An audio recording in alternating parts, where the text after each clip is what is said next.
Aloha, namaste. This is Radha, and I'm here to talk about our new moon that is happening on Monday, the 2nd of September. Here in Hawaii, it's going to be at 3:55 p.m. So that's 3 hours earlier than Pacific time and 6 hours earlier than East Coast time. We are seeing the sun and moon come together in the middle of Leo in a star called Purva Phalguni.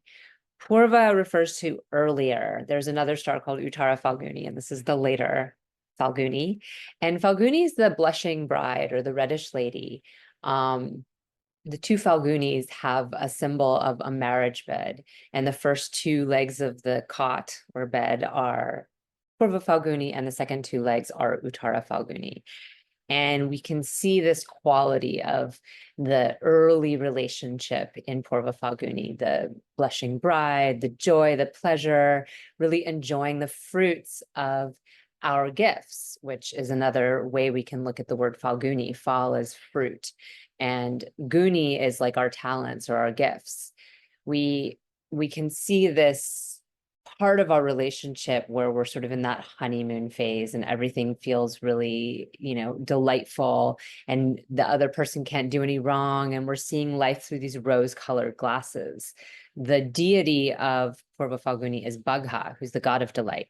And for those of you who know a little of the mythology, he's known for having his one eye kind of wonky because Shiva, in his form as Virabhadra, the warrior, poked him in the eye because he was he was angry. He came to this puja that he wasn't invited to, and he kind of went on a rampage, and that was the thing that happened to Bagha. And we see with the star kind of an obsession with appearances or how things look, and a need to be more discerning of what brings us true joy and happiness over just what seems on the surface to provide us with that. Being as it's in the middle of Leo, which is about the kingdom, we see, the joy and pleasure of being royalty. It's so much fun to have abundance and to sit on the throne and to have all these attendants and people caring for us and more than enough and abundance and gold and jewels. But are we doing our part for the kingdom? Are we serving the people, which is really the point. It's an appointed role. It's not, it's an inherited role in the tradition of kingdoms. In our current world, people who hold power are often appointed that way from people and from votes. And so are the people doing the bidding of those that they ultimately work for? Because whether you inherited the job or whether you were appointed in the job, you're working for people. And it's often easy to forget that when we're in a state of leadership, even within our own self. I've been talking about this idea since the sun moved into Leo of like being the ruler of our own self, our own kingdom, and all the different parts of ourself. And it's in service to all those parts of ourself, right? We're in service to our actions, our, desires and our commitments and our time and the way we spend our time and our hopefulness and our dreams and our ideals and beliefs and our communication, where it's a mutuality. It's not like everybody's serving the king. The king is serving everybody. And so we need to remember that when we're stepping into power of leadership, that we're in service, right? We're in service to those that we're in service to. Now, we're not in service to everybody, and that's also a really important factor. We're in a place right now where we have a lot of planets that are in difficult placement. And I've talked about it in my most recent video I did on Mars moving into Gemini and Venus moving into Virgo. Mercury's two signs. And of course, Mercury was still retrograde when I made that, but he was about to go direct. He was stationing and about to go direct, and now he is direct. We can see for this new moon very solidly, but still in Aslesha in Cancer, and now very much in the Gandanta. That Gandanta point, that karmic knot, is the last degree of Cancer, the first degree of Leo, Aslesha and Magha. And we can see he's, in just 2 days' time, he'll be right there in Magha. And this is troubling. And I'll even just go back one day here. While our moon and sun are still joined, we can also see Ketu and Venus are now exactly conjunct. And so what we're reckoning with right now is a lot of intense emotions because Mercury rules Mars and Venus right now. And Mercury's in Cancer and it's in Aslacia. And we've been here now. This is now our third time coming back through this point. We went through it, we retrograded, and we're coming back through it again. So we have learned something, but it's a place, it's called the clinging star. It has this quality of holding on to what we love and being afraid to let go. And it also has a really strong quality of being very attached in this like deeply emotional way where we can't let go of whatever we resent or whatever, you know, problems we have with someone or things that we haven't been able to properly express because of course it's Mercury. So maybe we haven't been properly sharing our feelings and emotions and we've sort of stockpiled this list of resentments. That's going to come up for us. And Mars being in Gemini is going to make us more kind of see things in this, it's like this or it's like this, you know, and kind of get into this really logic mind where we're kind of cutting, you know, and quick to cut people off communication wise and quick to be very harsh communication wise. And so that being fueled by an emotional undertone can be, you know, can be problematic in relationships that matter. It also is an important thing to recognize in these times. And I'm going to bring in the Venus aspect of this right now. You know, Venus being joined Ketu in its sign of debilitation is very strong for cutting people off. You know, Venus is noticing every little detail of what's wrong and pointing it out and probably seeing it in oneself first and foremost, but then putting it on the other, putting it on someone else. You know, this overly scrutinizing quality of Ketu and a Virgo. Virgo's like known for kind of categorizing everything, wanting everything to be pure and clean and back to its pristine state. And the goal is really to feel clean and new again and in this state of purity. But with Venus, it can be messy because relationships are messy. Our beauty is messy. Every day we get older. Every day our clothes get older. You know, you buy a brand new pristine dress and then after you wear it once, it's not brand new and pristine anymore. You know, it's already been worn, just like us as humans have been worn. We've been used. We've been through this life. Our skin is being exposed to things. Our body's being exposed to things. Every day that we live, we're less new. And this is the struggle for Virgo. It makes us not enjoy our beauty that we have. It makes us not enjoy our relationships that we have because we're so busy fixating on what's not new anymore, what's not pure anymore, what the pristine quality that's been lost. And so this is the problem there. And then K2 really brings that scrutinization in and dials it into like one thing, like it fixates on this one thing. You know, Virgo can be a little bit more like everything can be a problem, but with K2 it's like, that's the problem, that's the one problem, you know, whether it's something you notice about your appearance or that issue in your relationship that you really, it's just like the thing you can't get past. But what's interesting about these times is that, you know, Venus goes through times right after this where she'll be in Libra, she'll be in her own sign, and before this she was in Taurus and then Gemini where she's doing really well. It's very easy for relationships to flourish in those circumstances.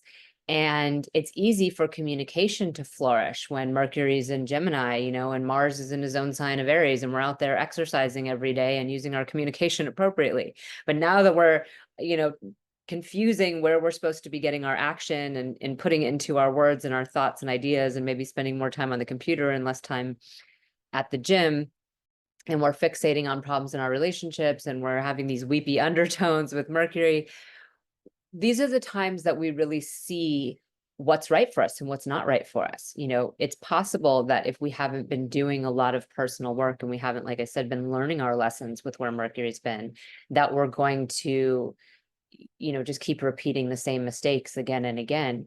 But a lot of us learn, right? A lot of us grow. We might start off kind of making that same mistake, but then we instantly recognize them like, oh yeah, wait, I'm doing that thing again. You know, I want to do something differently this time.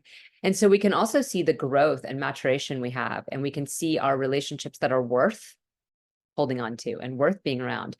And we often cut off energetically things that aren't really worth our time. You know, maybe it's not an actual relationship that we're in that's not worth our time, but maybe as a person, you know, I find like just in my job, maybe there's people who kind of pull on your energy in different ways that aren't necessarily really the right fit, or aren't really my clients, aren't really people that I need to be spending a lot of energy engaging with.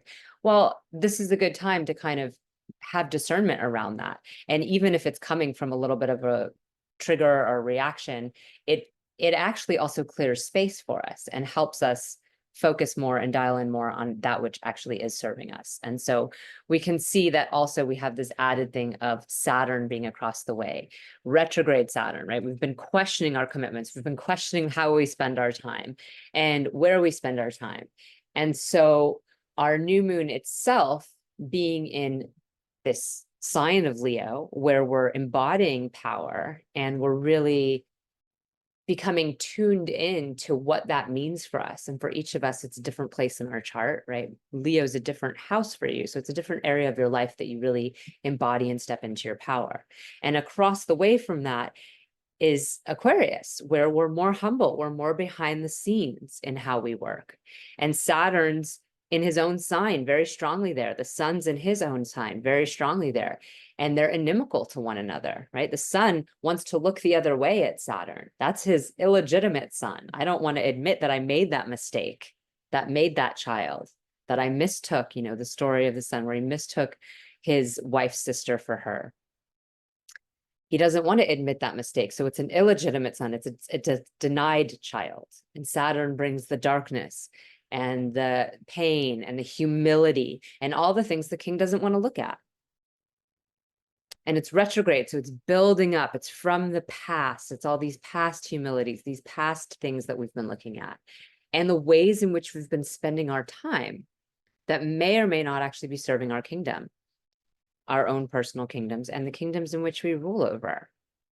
And how can we move forward in ways where we are using our time wisely? We don't have all the time in the world, you know, we do have all the time in the world, and it's very limited, right? And so how we choose to use our energy is important. What relationships we choose to nurture, what words we choose to expend, and what we choose to humble ourselves in service to is very important.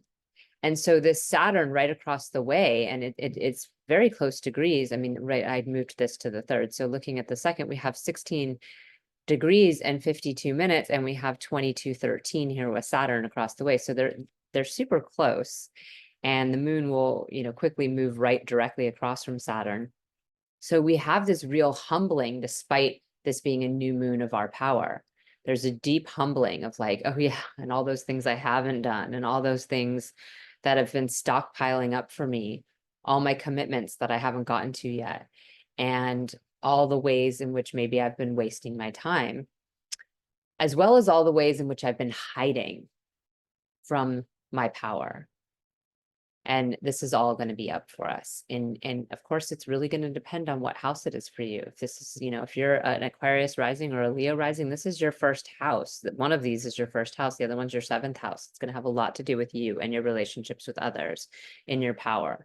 You know, for other signs, it's going to be really different. For Virgo people, this is their 12th house. So the power is really coming from that subconscious, you know, and they're reckoning with Venus K2 right on the rising sign. So each of us are in a different position here. And that's why I do weekly forecasts for all 12 signs, so that you can really see what's the new cycle for you and how is it coming in with all these different factors, because there's a lot of factors going on right now. This is an intense moment in time, and we're moving into our eclipses, right? We're moving into those. So this is a period where we really have to kind of dial into ourselves, really step into our power. The moon and the sun coming together every month is that marriage. It is the marriage of Parvati and Shiva, of the moon and our consciousness, of our mind meeting with our consciousness. And so it's an opportunity to move into a state of meditation with ourselves, allowing our mind, which is out there so busy in the world, particularly closer to the full moons, you know, engaging and being active, to come back to itself, its true self.